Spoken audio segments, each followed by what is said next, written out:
Welcome to our channel. Today Bible verse in Tamil.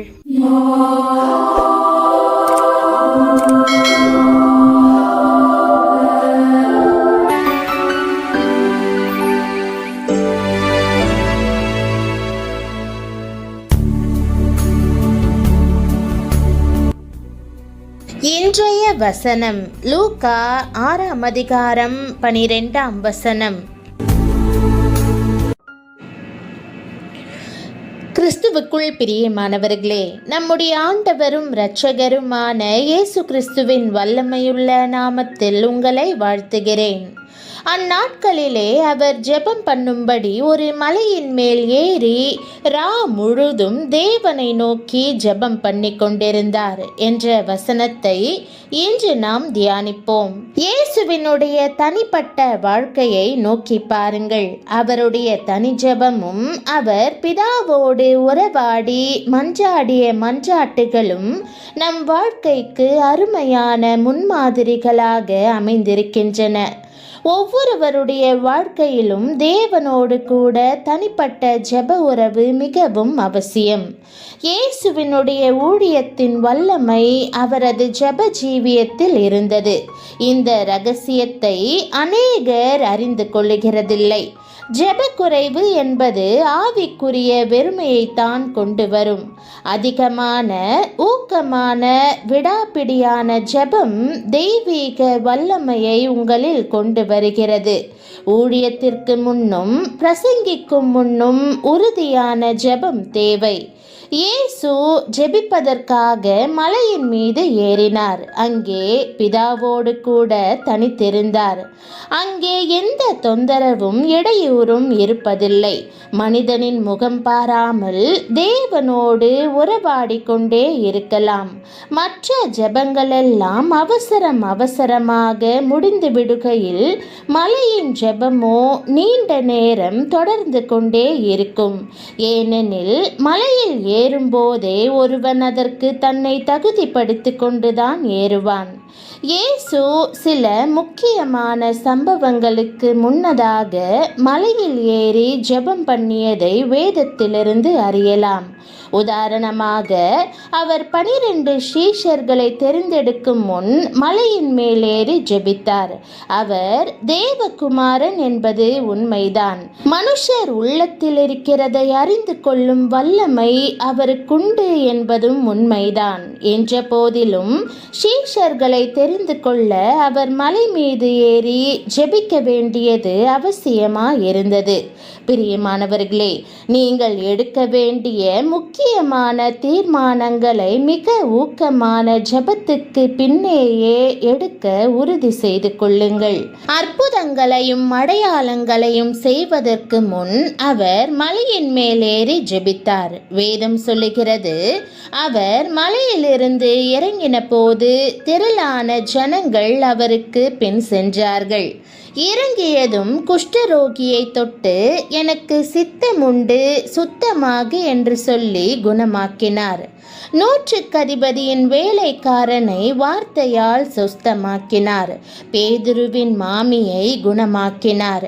வரிசையாக அற்புதங்களின் மேல் அற்புதங்களை செய்தார். அவர் ஜனங்களை அனுப்பிவிட்ட பின்பு தனித்து ஜெபம் பண்ண ஒரு மலையின் மேல் ஏறி சாயங்காலமான போது அங்கே தனிமையாயிருந்தார் என்று வேதம் சொல்லுகிறது. ஜனங்களின் தேவையை சந்திப்பதற்கு முன் தேவ வல்லமையினால் நிரப்பப்பட அவர் மலை மீது ஏறினார். சந்தித்த பின்பு பிதாவுக்கு நன்றி செலுத்தி ஸ்தோத்திரம் பண்ண மீண்டும் மலையின் மேல் ஏறினார். பிரியமானவர்களே, ஏறி வா என்று கர்த்தர் உங்களை அன்போடு அழைக்கிறார். நீங்கள் பலனில்லாமல் தடுமாறுவதை காண அவருக்கு பிரியமில்லை. பிரச்சனைகளுக்கு தீர்வு காண உங்களை உங்களை தேடி வரும் ஜனங்கள் ஏமாற்றத்தோடு திரும்புவார்களேயானால் அதனால் என்ன பயன்? தோல்வியான ஊழியம் உங்களுக்கு வேண்டவே வேண்டாம். கர்த்தர் உங்களை அக்கினி ஜுவாலையாக்கவும் வல்லமையான வரங்களை தந்தருளவும் ஏறி வா என்று அழைக்கிறார். மலை உச்சியில் தேவ பிரசன்னத்தில் சத்தத்தை உயர்த்தி மன்றாடி ஜெபிக்க ஏறி செல்லுங்கள். அதுவே உங்களுக்கு வல்லமையாய் ஊழியம் செய்ய வழிவகுக்கும். ஏனோக்கின் வாழ்க்கையை நோக்கி பாருங்கள். அவர் தேவனோடு தனிப்பட்ட முறையிலே ஒரு சிநேகிதனை போல உலாவி நடந்தார். மோசே 2 முறை சீனாய் மலையிலே ஏறி அவரோடு கூட 40 நாட்கள் தனித்திருந்தார். எலியா கேரித் ஆற்றண்டையிலே தேவனோடு கூட தனிப்பட்ட முறையில் நேரம் செலவழித்திருந்தார். இயேசு கிறிஸ்துவும் கூட தன்னுடைய ஊழியத்தை ஆரம்பிக்கும் போது பிதாவோடு உறவாடுவதற்காக 40 நாட்களை ஒதுக்கி தனியே வனாந்தரத்திற்கு சென்று ஜெபித்தார். கொரியா தேசத்தில் இந்நாட்களில் ஏற்பட்டுள்ள மிகப்பெரிய எழுப்புதலுக்கு முக்கிய காரணம் அங்கு தனி ஜெபத்துக்கு அவர்கள் முக்கியத்துவமும் முதலிடமும் கொடுப்பதுதான்.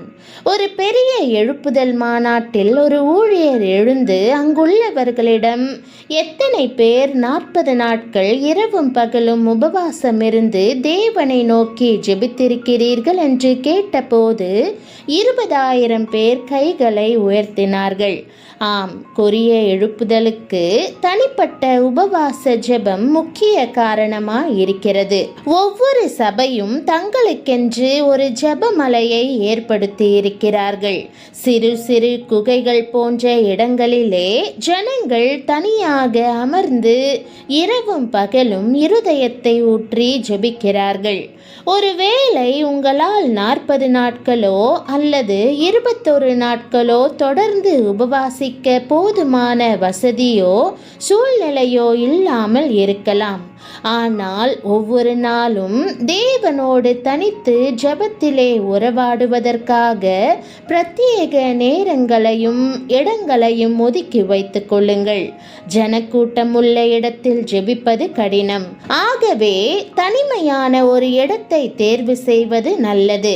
ஞாயிற்றுக்கிழமைகளை தவிர மற்ற நாட்களிலெல்லாம் அநேகமாக ஆலயங்கள் எப்போதும் திறந்தே இருக்கின்றன. ஜெபிப்பதற்கான அமைதியும் தனிமையும் அங்கே இருக்கின்றன.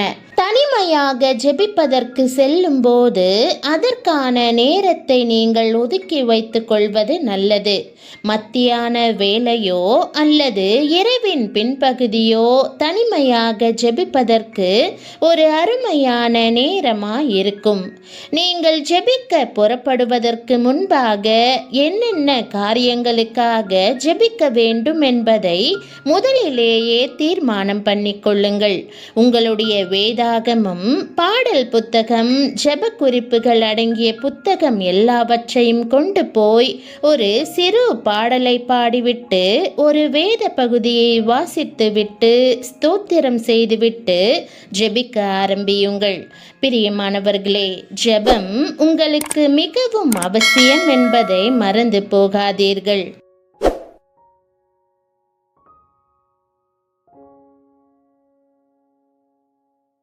ஜெபம். அன்பின் பரம தகப்பனே, உம் வார்த்தையின் மூலமாக என்னோடு பேசுகிறதற்காக உம்மை ஸ்தோத்தரிக்கிறேன். உமது வார்த்தையை தியானித்து என் உள்ளத்தை உம்மோடு இணைக்கிறேன். உமது புது நாளின் பிரசன்னத்தோடு என்னை நிரப்பி தனிப்பட்ட ஜெப உறவில் என்னை வழிநடத்தும். என் முழு உள்ளத்தோடும் ஆத்துமாவோடும் உம்மோடு தனியாக ஜெபிக்க எனக்கு உதவி செய்யும். என் ஜெப ஜீவியத்தை பலப்படுத்தி ஊக்கமான விடாப்பிடியான மஞ்சாட்டுகளால் தெய்வீக வல்லமையை என்னில் கொண்டு வாரும்.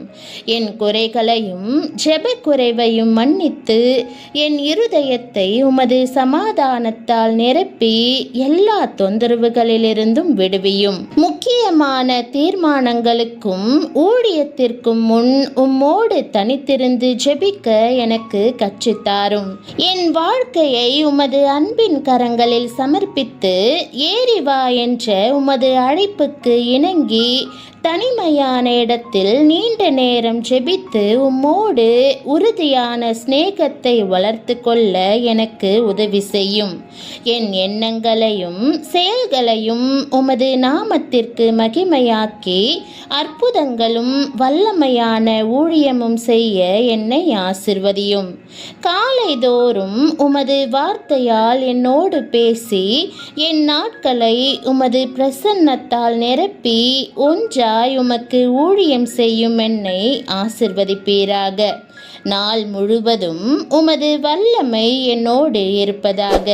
இயேசுவின் நாமத்தில் ஜெபிக்கிறேன் நல்ல பிதாவே, ஆமேன். தேவனுடைய நாமம் மகிமைப்படுவதாக. ஆமேன்.